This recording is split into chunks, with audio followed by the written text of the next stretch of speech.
हे निर्विवाद सत्य आहे आणि 237 आमदार निवडून आल्यानंतर अशा पद्धतीनं बोलणं मला असं वाटतं ही राजकीय अपरिपक्वता आहे। ज्या पद्धतीनं नरेंद्र मोदी साहेबांच्या सौगात ए मोदी या उपक्रमावर बोललं गेलं, एकनाथ शिंदे साहेबांचा उल्लेख हा नेहमीप्रमाणे करण्यात आला, परंतु काही मंडळींना अजूनही कळलेलं नाही की महाराष्ट्राच्या राजकारणामध्ये नक्की शिवसेना ही कोणाची आहे आणि शिवसेना खरी कुठची आहे हे सुप्रीम कोर्टानं सिद्ध केलं, निवडणूक आयोगानं सिद्ध केलंय।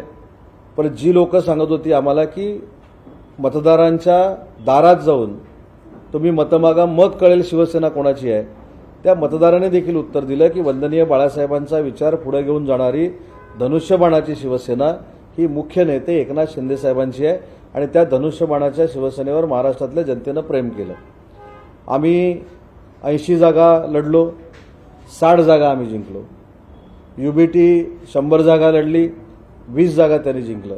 त्याच्यामुळे मला असं वाटतं की जनतेच्या दरबारामध्ये देखील, जनतेच्या न्यायालयामध्ये देखील जनतेनं, महाराष्ट्रातल्या मतदारांनी आणि जनतेनं हे शिक्कामोर्तब केलं की शिवसेना ही माननीय एकनाथ शिंदे साहेबांच्याच नेतृत्वाखाली चालते आणि त्याच शिवसेनेला आमचा पाठिंबा आहे हे पुन्हा एकदा महाराष्ट्रातल्या जनतेनं आणि मतदारांनी सिद्ध केलं आहे। तरी काही लोकांच्या ते पचनी पडत नाही। काही लोकांची परिस्थिती आपण शाळेमध्ये शिकलोय, तेलही गेलं, तुपही गेलं आणि हाती राहिलं धुपाटणं देखील यांच्या हातात राहिलेलं नाही, कारण हे सगळं आता काँग्रेसच्या तालावर नसतात आणि काँग्रेसमय ही युबीटी झालेली आहे हे माझ्यापेक्षा तुम्हाला सगळ्यांना माहिती आहे। आणि म्हणून ज्या वंदनीय बाळासाहेबांनी सांगितलं होतं की काँग्रेसबरोबर जाण्याची वेळ येईल तेव्हा मी शिवसेना बंद करीन, अशा काँग्रेसच्या मांडीवर जाऊन बसण्याचा काही लोकांनी निर्णय घेतला, ही खऱ्या अर्थानं गद्दारी आहे। त्याच्यामुळं माननीय शिवसेनेचे मुख्य नेते एकनाथ शिंदे साहेबांनी जो उठाव केलेला होता, जो निर्णय घेतलेला होता, हा महाराष्ट्रातल्या जनतेच्या पचनी पडला, मतदारांच्या पचनी पडला। म्हणून आमचे शिवसेनेचे 80 पैकी 60 उमेदवार हे निवडून आलेत, याची देखील काही लोकांनी नोंद घेतली पाहिजे। आनंदाचा शिधा जसा आम्ही देत होतो तसा आता मुस्लिम बांधवांना आणि भगिनींना ज्या पद्धतीनं सौगात ए मोदी हा एक उपक्रम चालू करण्याचा निर्णय घेतला आहे, त्याच्यामुळे पुन्हा एकदा काही लोकांचं हिंदुत्व जागृत झालेलं आहे। काही लोकांनी याच्यावर टीका टिप्पणी करण्याचा निर्णय घेतलेला आहे। पण एक स्पष्ट आहे, शिवसेना प्रमुख वंदनीय बाळासाहेबांनी जी शिकवण शिवसेनेच्या शिवसैनिकांना घालून दिलेली आहे ती अशी आहे की देशावर प्रेम करणारा, देशासाठी झटणारा आणि देशासाठी वाटेल ते करणारा जर मुसलमान असेल तर तो या देशात राहण्याला पात्र आहे, त्याचं आम्ही समर्थन करतो, त्याच्या मागे आम्ही ठामपणानं उभं राहतो, ही भूमिका वंदनीय बाळासाहेबांनी घेतलेली होती। म्हणूनच साबीर शेखांसारखा एक मुस्लिम समाजाचा कार्यकर्ता महायुतीच्या सरकारमध्ये कामगार मंत्री म्हणून काम करत होता आणि तीच भूमिका पंतप्रधान नरेंद्र मोदी साहेबांची आहे। त्याच्यामुळे त्या भावनेतनं जातीपातीचं राजकारण न करता प्रत्येकाच्या जाती धर्माच्या घरामध्ये सण अतिशय चांगल्या पद्धतीनं साजरा झाला पाहिजे, ही भूमिका जर पंतप्रधानांनी घेतली असेल तर त्याच्यामुळे देखील काही लोकांच्या पोटामध्ये पोटसूळ उठलेला आहे। आणि तो का उठला आहे तर त्याच नरेंद्र मोदी साहेबांबद्दल, देवेंद्रजी फडणवीस साहेबांबद्दल, एकनाथ शिंदे साहेबांबद्दल जो फेक नरेटिव्ह सेट करून मुस्लिम बांधवांची, भगिनींची मतं जी घेतली होती ती या उपक्रमामुळे परत जातील की काय ही शंका निर्माण झाल्यामुळं अशा पद्धतीचा जातीयवाद निर्माण करण्याचं काम हे युबीटी शिवसेनेकडनं होतंय, याची देखील दखल महाराष्ट्रानं घेतलेली आहे। आणि म्हणून मला मुस्लिम बंधूंना, भगिनींना देखील विनंती करायची आहे की ज्या पद्धतीनं निवडणुकीमध्ये ज्या पद्धतीचा एक वेगळ्या पद्धतीचा अपप्रचार करून त्या गैरसमजाला ही सगळी मंडळी बळी पडलेली होती, आज त्यांचं देखील जीवन, त्यांचा देखील सण साजरा करण्यासाठी नरेंद्र मोदी साहेबांनी जो निर्णय घेतला आहे त्याचं आम्ही सगळ्यांनी स्वागत केलं आहे। परंतु याचा अर्थ असा नाही की जो पाकिस्तानी धार्जिन आहे, जो पाकिस्तानचे झेंडे फडकवतो, जो पाकिस्तानची भाषा करतो, जो पाकिस्तानचं समर्थन करतो, अशा व्यक्तीबद्दल आम्ही समर्थन करण्याचा प्रश्नच येत नाही। त्याच्यामुळे जे काय आज पत्रकार परिषदेमधनं या उपक्रमाच्या बाबतीत नरेंद्र मोदी साहेबांवर जी टीका केली गेली ती मला असं वाटतं की लोकशाहीला धरून नाही।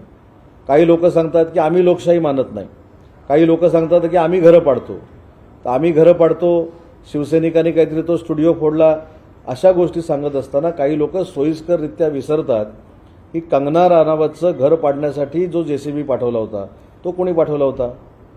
नारायण राणे साहेब काहीतरी अपशब्द बोलले असं दाखवून त्यांना अटक कोणी केली होती? तुमच्यातले जे पत्रकार आहेत त्यांना देखील अटक कोणी केली होती? असं पत्रकारांना ज्यांनी अटक केली, राजकारण्यांचा सूड उगवण्यासाठी अटकेपर्यंत जी लोकं गेली, अशा लोकांनी लोकशाही शिंदेसाहेबांना, शिवसेनेला, भाजपला आणि अजितदादांच्या राष्ट्रवादीला शिकवण्याची काही आवश्यकता नाही. साधं उदाहरण आहे, इकडे क्राईम वाढला, तिकडे क्राईम वाढला, असं झालं तसं झालं, उद्योग बाहेर निघून गेले. एक प्रश्न मी वारंवार गेली 2 वर्ष विचारतोय की मुकेश अंबानींच्या घराखाली जे जिलेटिन ठेवण्यात आलं, म्हणजे जो बॉम्ब ठेवण्यात आला, तो ठेवणारा अधिकारी सचिन वाझे याला नोकरीमध्ये परत कोणी घेतलं? त्याच्यावर कोण बोलत नाही. त्याच्यावर 100 कोटी रुपये वसुलीची जबाबदारी कोणी टाकलं? त्याच्यावर कोण बोलत नाही.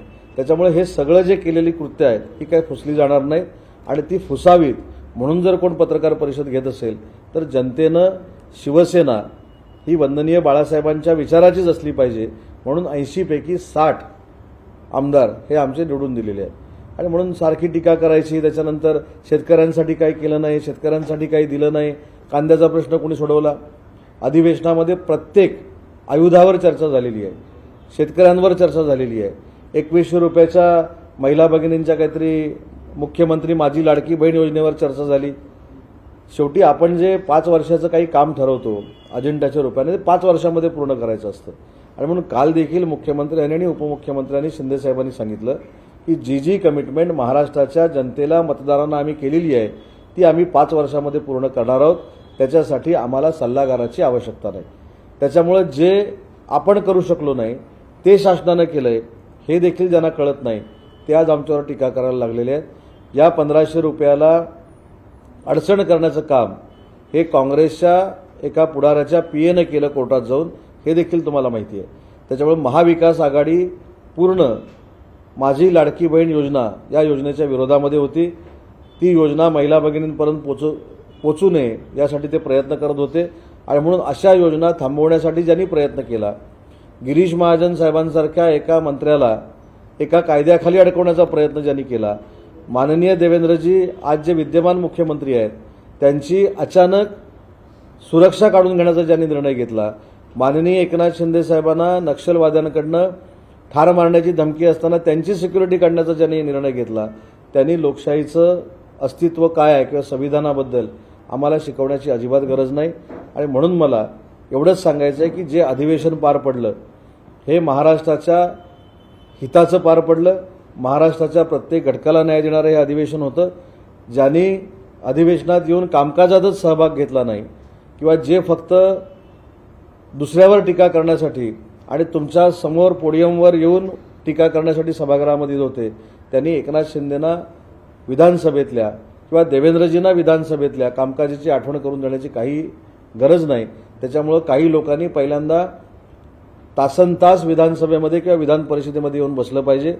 विधानसभेच्या हिरव्या पुस्तकाचा, लाल पुस्तकाचा अभ्यास केला पाहिजे. त्याच्या आयुधामधनं महाराष्ट्राच्या जनतेसाठी काही विधानसभेमध्ये चर्चा केली पाहिजे. फक्त पत्रकार परिषदेमध्ये चर्चा करणं म्हणजे विधानसभेतली चर्चा आहे असं जनता ग्राह्य मानत नाही, हे देखील काही लोकांनी समजून घेतलं पाहिजे. आणि म्हणून मला एकच सांगायचं की जे अधिवेशन झालं ते मुख्यमंत्री देवेंद्रजींच्या, एकनाथ शिंदेसाहेबांच्या आणि अजितदादांच्या नेतृत्वाखाली महाराष्ट्राच्या हिताचं झालेलं आहे आणि महाराष्ट्राला पुढे नेणारं झालेलं आहे. मराठीमध्ये ना, मराठी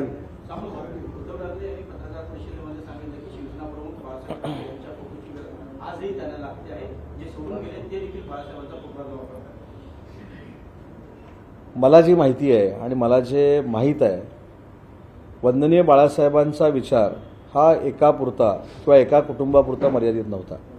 वंदनीय बाळासाहेब हे लाखो शिवसैनिकांचं आराध्य दैवत होतं, महाराष्ट्राचं एक भूषण होतं. त्याच्यामुळं त्यांना आदर्श मानण्याचा अधिकार हा एका कुठच्या व्यक्तीला असू शकत नाही. आम्ही तर माननीय शिंदेसाहेबांच्या नेतृत्वाखाली बाळासाहेबांचा विचार हा पुढे घेऊन जातोय, आनंद दिघे साहेबांचा विचार पुढे घेऊन जातोय. त्याच्यामुळे यामध्ये आम्ही बसत नाही. मला असं वाटतं की ज्यांनी काँग्रेसबरोबर युती केली त्यांना हे लागू पडतं की त्यांनी वंदनीय बाळासाहेबांचा फोटो किंवा पुतळा लावू नये.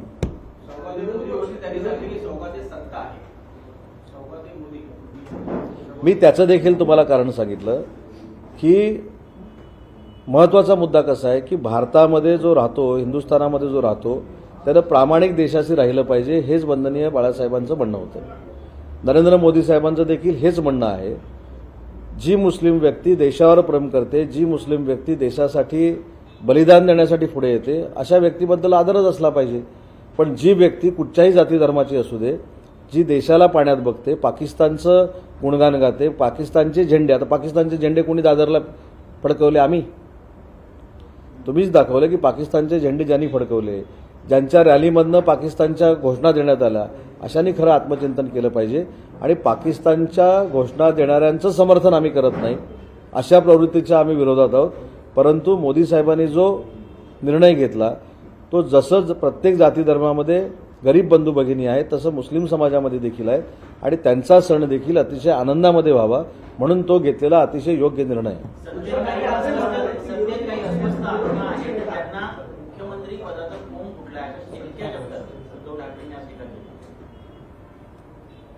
मला तर असं वाटतं की मगाशी मी सांगितलं की देवेंद्रजी, एकनाथ शिंदेसाहेब आणि अजितदादा हे एकत्र येऊन काम करत आहेत. देवेंद्रजी मुख्यमंत्री आहेत आणि दोन्ही उपमुख्यमंत्री म्हणून काम करत आहेत. माननीय एकनाथ शिंदेसाहेबांनी मुख्यमंत्री म्हणून तर ऐतिहासिक काम करून दाखवलेलं आहे. त्याच्यामुळे कुठच्याही पदासाठी कोण कुठं भांडत बसलेलं नाही. परंतु काही लोक अजूनही पदावरनं आपण उतरलोय याची जाणीव त्यांना राहिलेली नाही. मला असं वाटतं की शिंदेसाहेबांनी स्वतः नरेंद्र मोदी साहेबांना आणि अमित शहा साहेबांना फोन करून सांगितलं की तुम्ही जो निर्णय घ्याल तो मला मान्य आहे. त्याच्यामुळे सत्तेसाठी एकनाथ शिंदेसाहेब खुर्चीला चिकटून बसणारे नाहीत हे त्यांनी नुसतं महाराष्ट्राला नाही तर अख्ख्या देशाला दाखवून दिलेलं आहे. आणि देवेंद्रजी फडणवीस साहेब आणि एकनाथ शिंदे साहेबांमधलं जे बाउंडिंग आहे हे कोणीही विस्तव टाकण्याचा प्रयत्न केला तरी ते बाजूला होऊ शकत नाही. हे निर्विवाद सत्य आहे. विरोधी पक्षनेत्याबाबतचा निर्णय या अधिवेशनाने घेतला नाहीये, त्यासाठी जी टक्केवारी सरकारी पक्ष सांगतोय तशी टक्केवारी कुठेही नमूद केली नाही उद्धव ठाकरे. याचं उत्तर मला असं वाटतं की काल विधानसभेचे अध्यक्ष राहुल नार्वेकर साहेबांनी आपल्या सगळ्यांना दिलेलं आहे. पण मला वैयक्तिक असं वाटतं की ह्या सगळ्या गोष्टी शिवसेना युबीटीला माहिती होत्या. भास्कर जाधव हे अतिशय सिनियर लीडर आहेत, ते आक्रमक आहेत, ते एका वेगळ्या विचारानं त्यांची भूमिका मांडतात आणि ते जर नाराज झाले विधानसभेच्या अधिवेशनामध्ये तर आपण अडचणीत येऊ शकतो असं समजून युबीटीचे विधानसभेतील विरोधी पक्षनेते हे भास्कर जाधव साहेब आहेत असं त्यांना पत्र देण्यात आलं ह्या अधिवेशनापुरतं. त्यांना देखील माहीत होतं पत्र देणाऱ्यांना की ही प्रोसिजर कदाचित अडचणीची होऊ शकते, याला कायदे कानून सगळे बघून ते अध्यक्ष किंवा विरोधी पक्षनेते करावे लागतात, हे पत्र देणाऱ्यांना देखील माहिती होतं. आणि मला असं वाटतं की हे पत्र देऊन त्यांनी भास्कर जाधव साहेबांना फसवलेलं आहे. आणि काल राहुल नार्वेकरांनी सांगितलं की जे पत्र आलं त्या पत्राचा सविस्तर विचार करून कायदेशीर जे काय होईल ते आम्ही करू. सर, जे विधिमंडळ सूत्रांनी जी माहिती समोर आलेली आहे, ज्या पत्राचा उल्लेख ऑन रेकॉर्ड भास्कर जाधवांनी केला असा कुठलाही दावा त्या पत्रामध्ये विधिमंडळाने केलेला नाही की 10% संख्याबळासंदर्भात जे अट नाही असं भास्कर जाधव म्हणत होते. दुसरी महत्वाची गोष्ट, फक्त शिवसेनेकडून पत्र आलेलं आहे, महाविकास आघाडीच्या कुठल्याही पक्षाकडून त्यांच्या नावाला समर्थन पत्र आलं नाही असंही विधिमंडळाने सांगितलेलं आहे. नाही, विधिमंडळाने हे सांगितलं असेल तर तो विधिमंडळाचा भाग आहे. खरं तर महाविकास आघाडी किंवा एका पक्षाचा विरोधी पक्षनेता करायचा की महाविकास आघाडीचा करायचा हे सगळे निर्णय हे विधानसभेचे अध्यक्ष करणार आहेत. त्याच्यावर त्यांनी उत्तर देखील दिलंय. पण मी माझं एक मत सांगितलं तुम्हाला की विधानसभेच्या अधिवेशनाच्या अगोदर ज्या पद्धतीनं काही गोष्टी भास्कर जाधव साहेबांनी मांडल्या होत्या प्रामुख्यानं प्रखरतेनं, ती प्रखरता कमी होण्यासाठीच हे युबीटीनं पत्र भास्कर जाधव साहेबांच्या समाधानासाठी दिलं, हे माझं मत आहे. अध्यक्षांच्या प्रतिक्रियेशी तुम्ही सहमत आहात का? त्यांनी असं म्हटलेलं आहे की नावाची शिफारस करायला जर एखादा पक्ष 4 महिने घेत असेल तर नियमांचं वाचन करण्यासाठी आणि अध्ययन करण्यासाठी सुद्धा आम्हाला वेळ लागू शकतो. विधानसभेचे अध्यक्ष ही एक वेगळी संस्था आहे, आम्ही मंत्री म्हणून काम करतो ही वेगळी संस्था आहे. त्याच्यामुळे विधानसभेच्या अध्यक्षांनी विधानसभेच्या कामकाजाबद्दल जर काही उत्तर दिलं असेल तर त्याच्यावर मी उत्तर देणं योग्य नाही. सर, दिशा सगळ्या प्रकरणामध्ये आदित्य ठाकरे, दिशा सगळ्या असेल किंवा मग सुशांत सिंग राजपूत प्रकरण असेल, आदित्य ठाकरेंवरती आरोप झाले. मात्र तपास यंत्रणा असतील किंवा क्लोजर रिपोर्ट असेल आणि कालचा पोस्टमॉर्टम रिपोर्ट असेल, त्यामध्ये कुठेही असे पुरावे नाही आले की आदित्य ठाकरे हा आरोपी आहे. कालच्या पोस्टमॉर्टम मध्ये देखील दिशा सॅनीवरती बलात्कार झाला नाही असं देखील समोर आलेलं आहे. विरोध- मात्र विरोधक असं म्हणतात की सत्ताधारी फक्त नाव खराब करायला आदित्य ठाकरेंचं नाव वापरत आहे. तुम्ही कसं बघता या सर्व गोष्टीकडे? रिपोर्ट असेल एक लक्षात घ्या, याबाबत उद्धव ठाकरे असंही म्हणाले की दिशा सलीला सगळ्या प्रकरणाशी आमच्या ठाकरेंचा काही संबंध नाही. नाही, याच्यामध्ये मी काल देखील सांगितलं आमची भूमिका काय आहे. याच्यामध्ये दिशा सालियांच्या वडिलांनी माझ्या माहितीप्रमाणे पिटिशन हायकोर्टामध्ये दाखल केलेलं आहे. त्यांच्याकडे जे काही एव्हिडन्स असतील, त्यांच्याकडे जे काही पुरावे असतील, त्यांनी ते कोर्टामध्ये सादर केले असतील किंवा करणार असतील. ते सादर केल्यानंतर सन्माननीय न्यायालय जे इन्स्ट्रक्शन सरकारला देईल त्या पद्धतीनं सरकार काम करेल. आज रिपोर्ट कुठचा आला त्याच्यावर मी बोलणं योग्य नाही, कारण कोर्ट मॅटर आहे. आज मागचा अहवाल काय होता याच्यावर मी बोलणं योग्य नाही, कारण कोर्ट मॅटर सुरू आहे. आणि जे वडिलांनी तिच्या सांगितलेलं आहे त्याच्यामध्ये तथ्य असेल आणि त्यांच्याकडे पुरावे असतील तर ते कोर्टामध्ये सादर करतील. उद्धव ठाकरे यांनी आज पत्रकार परिषद घेतली, त्यामध्ये ते शिवसेनेच्या म्हणतात की आमदारांकडून आदित्य ठाकरेच्या राजीनाम्याची मागणी केली जाते. नैतिकतेच्या आधारावर तो राजीनामा दिला गेला पाहिजे असं शिवसेनेच्या आमदारांची मागणी. याच्यामध्ये काय म्हटलं गेलं की ज्यावेळी अनेक मंत्र्यांच्या बाबतीमध्ये, अनेक आमदारांच्या बाबतीमध्ये असं काही गोष्टी घडल्यानंतर नैतिकता पुढे येते, मग आता ती नैतिकता कुठे गेली हा सांगण्याचा आमच्या आमदारांचा उद्देश आहे. कृषी तलवारप्रमाणे तुम्हाला वाटतं सीबीआयचा क्लोजर रिपोर्ट जो आहे तो जर फेटाळला आणि पुन्हा चौकशी झाली तर वेगळं सत्य बाहेर येऊ मी काय सांगितलं की आपण ह्या प्रकरणावर जास्त चर्चा करण्यापेक्षा मी स्पष्ट माझं मत सांगितलं की या बाबतीमध्ये तिच्या वडिलांनी कोर्टामध्ये जे काही एव्हिडन्स दिलेले आहेत किंवा जे काही पुरावे दिलेले आहेत त्याच्यावर न्यायालय निर्णय करेल. आणि न्यायालय निर्णय केल्यानंतर ज्या दिवशी न्यायालयाचा निकाल लागेल त्याच्यानंतर आपण बोलू ना. उद्धव ठाकरे यांनी पत्रकार परिषद घेतली. पकडला नाही असं देखील त्यांनी म्हटलं. हा कोरटकरला पकडलंय, मात्र अजून सोलापूरला अद्याप पकडलं नाही. राहुल सोलापूरला आपण जर सिक्वेन्स बघितले सगळ्या ह्याच्यातले तर राहुल सोलापूरकर असतील, तो कोरोटकर असेल किंवा अन्य कोण असेल, अबू आझमी असतील, कोणीही कुठच्या पक्षाचा जरी असला आणि तो छत्रपती शिवाजी महाराजांचा अपमान करत असेल, तो छत्रपती संभाजी महाराजांचा अपमान करत असेल आणि औरंगजेबाचं उदात्तीकरण करत असेल तर त्याच्याशी शिवसेना किंवा कुठचाच महाराष्ट्रातला नाही भारतातला नागरिक सहमत होणार नाही. त्याच्यावर कारवाई झाली पाहिजे हीच भूमिका घेतली जाईल. राहुल सोलापूरकरांच्या बाबतीमध्ये जो काही प्रसंग घडला त्याच्यानंतर तातडीनं माझ्या माहितीप्रमाणे राहुल सोलापूरकर हे प्रसारमाध्यमांच्या समोर आले होते आणि त्यांनी त्यांची भूमिका स्पष्ट केली होती. आता त्यांची भूमिका स्पष्ट केल्यानंतर बाकीच्यांची भूमिका काय आहे याच्यापेक्षा त्यांनी त्यांची भूमिका स्पष्ट केलेली आहे. कोरटकरच्या बाबतीमध्ये काय झालं? कोरटकरच्या बाबतीमध्ये जो फोन केला गेला तो फोन त्यांनीच केलेला होता ही ज्यावेळी खात्री झाल्यानंतर त्यांच्यावर गुन्हा रजिस्टर झाला. गुन्हा रजिस्टर झाल्यानंतर ते अटकपूर्व जामीनसाठी गेले आणि अटकपूर्व जामीनची हायकोर्टामध्ये केस ज्या दिवशी होती त्याच दिवशी त्यांना अटक झाली. त्याच्यामुळे मला असं वाटतं की उगाच कुठच्या तरी गोष्टीचं कोणी भांडवल करू नये. माझं फक्त एकच म्हणणं आहे की जे औरंगजेबाची हत्या ही काही पुस्तकांमध्ये वाचून झाली असं सांगणारे हुसेन दलवाईंसारखे आहेत, ते हुसेन दलवाईंचं म्हणणं योग्य आहे की अयोग्य आहे हे युबीटीच्या पदाधिकाऱ्यांनी सांगावं. कारण माझ्याकडे पूर्ण आता मी तो मुद्दाम त्याची झेरॉक्स काढली. म्हणजे कशा पद्धतीनं जातीयवादाचं विष पेरलं जातं याचं मूर्तिमंत उदाहरण आहे की असं म्हणायचं आहे की छत्रपती संभाजी महाराजांची जी हत्या झाली, छत्रपती संभाजी महाराजांचे जे हाल करण्यात आले हे औरंगजेब आपल्याच लोकांकडनं शिकला असं म्हणण्याचा त्यांचा उद्देश आहे. म्हणजे किती जातीयवाद काही लोक फैलावत आहेत हे त्याच्यामध्ये आपण बघावं. आणि मी ते पूर्ण पुस्तक वाचलं जरी नसलं तर काही त्यातले पॅराग्राफ वाचण्याचा प्रयत्न केला आहे. तिथं त्याच्यामध्ये असं काही लिहिलेलं नाही, परंतु आपल्या धर्मामध्ये आपल्या समाजामध्ये तेढ निर्माण करण्याचा प्रयत्न जर काही करत असतील तर त्यांनी देखील योग्य वेळी थांबलं पाहिजे असं माझं मत आहे. उद्धव ठाकरेंनी आज पत्रकार परिषद घेतली. एकनाथ शिंदे यांचा पुन्हा एकदा त्यांनी गद्दार असा उल्लेख केला आणि एसएनसी या शब्दाचा वापर केला. कसला उद्धव ठाकरेंनी कसल्या शब्दाचा वापर? एसएनसी एकनाथ संभाजी शिंदे याचं ॲब्रिव्हिएशन त्यांनी सांगितलं. 2 ते 3 वेळा मी सांगू का, गेली 3 वर्ष माननीय एकनाथ शिंदे साहेबांवर वाटेल त्या भाषेमध्ये ही मंडळी टीका करते. जर जनतेला हे पटलं असतं तर आमचे 20 निवडून आले असते आणि त्यांचे 80 निवडून आले असते. त्यांचे 100पैकी 20 निवडून आलेत, आमचे 80पैकी 60 निवडून आलेत. त्याच्यामुळे एकनाथ शिंदे साहेबांचं कर्तृत्व आणि नेतृत्व हे सर्वमान्य आहे. एकनाथ शिंदे साहेबांवर बदनामी करून टीका करून ते काही कमी होणार नाही. उलट लोकांमध्ये त्यांच्याबद्दलची आत्मीयता आहे त्याच्यापेक्षा वाढेल आणि जे हे 20 वर आहेत ते 10 वर येतील. सौवादी प्रकरणावरून अबू आझमीने टीका केलेली आहे भाजपवरती की एकही मिनिस्टर एकही मंत्रीपद मुस्लिम समाजाला दिलं नाही आणि आता हे वाटप वगैरे सगळं करतात. फक्त एकच अजेंडा समोर घेऊन हे सगळं वाटप करतात, ते नुसते सत्ता आणि मत. नाही, मला असं वाटतं की त्यांचा अभ्यास कच्चा आहे. कोल्हापूरचे कागलचे जे आमदार आहेत ते हसन मुश्रीफ आहेत आणि ते आमच्या महायुतीमध्ये मंत्री आहेत. भाजपमध्ये भाजप नाही, महायुतीचं सरकार आहे. महायुतीच्या सरकारमध्ये घटक पक्षामध्ये जरी एखादी व्यक्ती असेल तरी सुद्धा ते महायुतीनं घेतलेला निर्णय आहे ना. जर आम्हाला महायुतीमध्ये हसन मुश्रीफ साहेब नको असते तर देवेंद्रजींनी सांगितलं असतं की मी शपथ हसन मुश्रीफ साहेबांना देणार नाही. हसन मुश्रीफ साहेबांची ज्या अर्थी शपथ झाली त्या अर्थी मुस्लिम बांधव आमच्या महायुतीमध्ये मंत्री म्हणून काम करतायत. अबू आझमींनी त्याचा अभ्यास केला पाहिजे. राजकीय मागे पुत्राचा वाद पेटतोय, यावरती बरेच टीका टिप्पणी होत आहेत आणि आता संभाजी भिडेंनी पण समर्थन केलंय की वाघापुत्राने चितेमध्ये उडी घेतली होती. संभाजीराजे बोलतात ते 100% चूक आहे. मी गेले 2 दिवस शिवसेना म्हणून आमची भूमिका सांगितली आहे की याच्यामध्ये तज्ज्ञांचं मत घेतलं पाहिजे, इतिहासकारांशी चर्चा केली पाहिजे.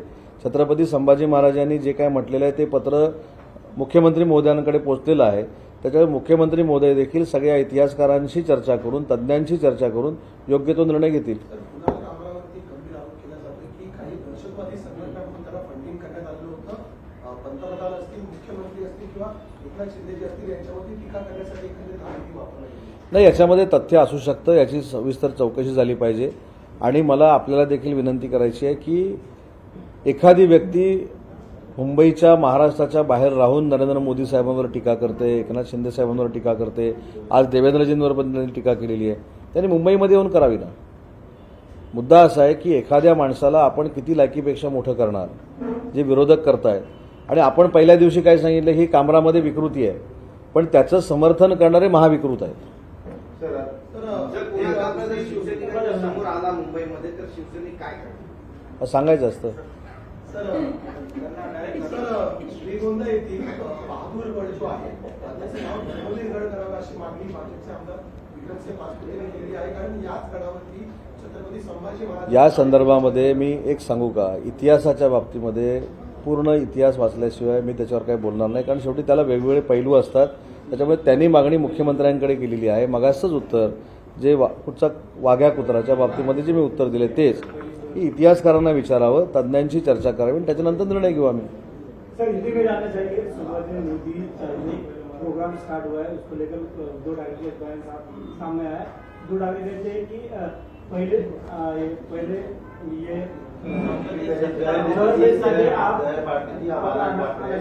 और ये सौगातें सत्ता है, सौगातें नहीं, ये तो ऐसी बात हुई कि वंदनीय बाला साहब ने एक स्टेटमेंट में ऐसा कहा था कि जब शिवसेना की कांग्रेस बनेगी तब शिवसेना बंद की जाएगी, लेकिन वो बंद होने के बजाय शिवसेना और यूबीटी और यूबीटी शिवसेना और कांग्रेस की अलायंस होगी.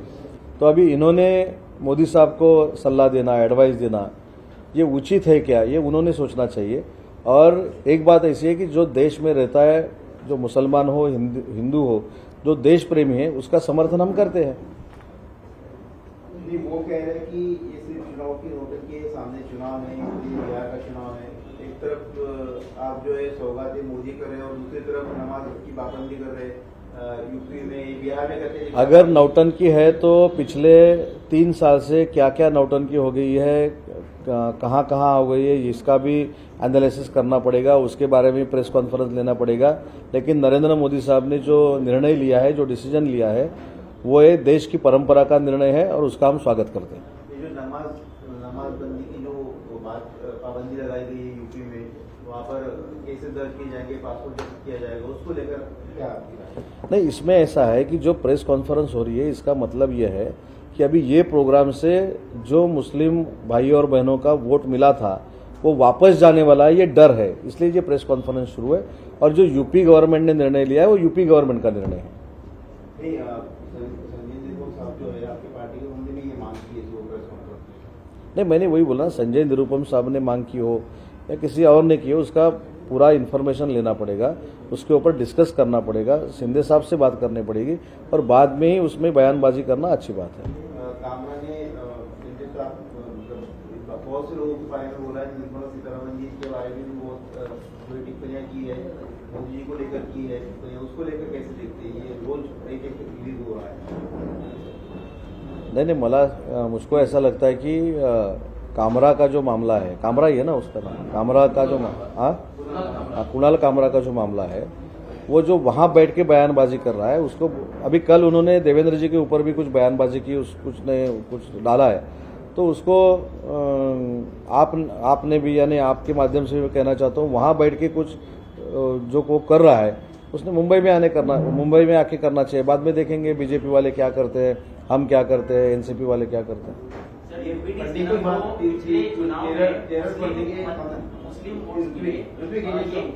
उसमें टेरर फंडिंग की बात आ रही कि वो पैसे बाहर से आ रहे हैं और यहाँ के नेताओं के, यहाँ के पार्टियों के खिलाफ किस तरह से बयानबाजी कर रहे हैं।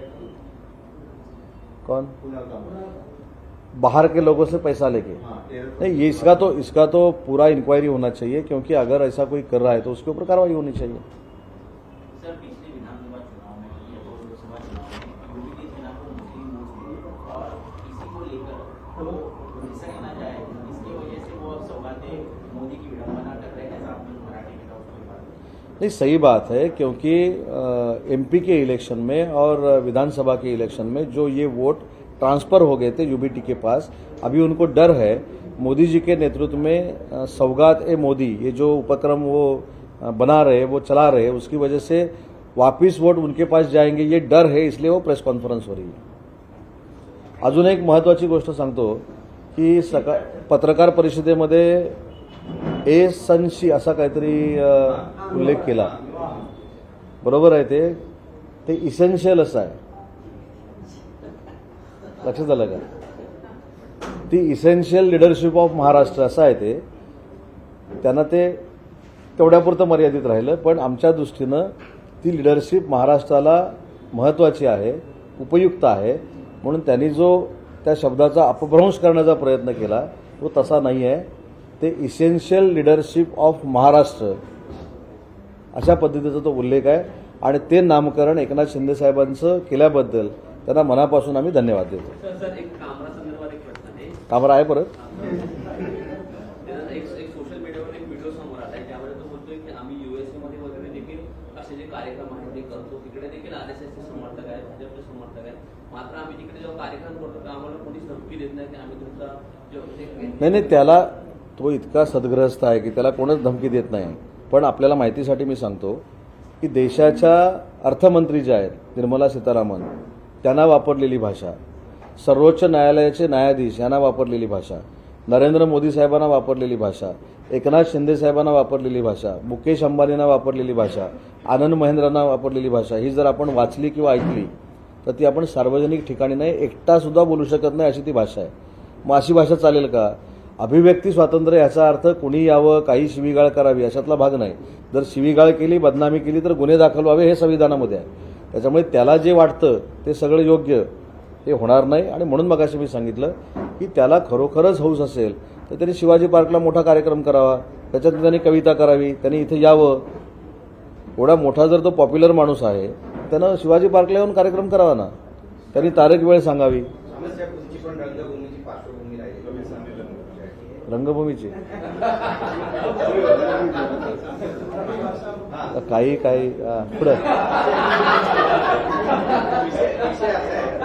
कॉमेडी बदनाम होते कुणाल कामरा, कारण जे स्टँडअप कॉमेडी आहे ज्यांना त्याच्या त्यांना वेगळ्या दृष्टिकोनातून आता पाहिलं जातं। याआधी दादा कोंडकेंनी सुद्धा अशा प्रकारची टीका सरकारवरती केलेली आपण पाहिली नाही, दादा कोंडकेंचं व्यक्तिमत्व आणि त्यांची भाषणं ही वेगळी होती। दादा कोंडके हे एका प्रचाराच्या भूमिकेतनं बोलायचे, ते त्या पक्षाचे विरोधक आहेत, ते शिवसेनेमध्येच काम करतात, ते वंदनीय बाळासाहेबांचेच समर्थक आहेत, हे जगाला माहिती होतं। त्यांनी लपून छपून दुसऱ्याच्या पैशावर कधी केलं नाही, हे दुसऱ्याच्या पैशावर करतात आणि स्वतः बोलू शकत नाहीत म्हणून त्यांच्याकडनं वधवून घेत आहेत। दादा कोंडके हे स्पष्ट होते, आणि दादा कोंडकेंचा कलाकार म्हणून मला नाही, अख्ख्या महाराष्ट्राला अभिमान आहे। ती आवृत्ती ही नाही, ही फालतूतली फालतू आहे। हां, आणि रंगभूमी नाही, एक प्रश्न त्यांनी विचारला की स्टँडअप, नाही, स्टँडअप कॉमेडी हा रंगभूमीवरचा किंवा या क्षेत्रातला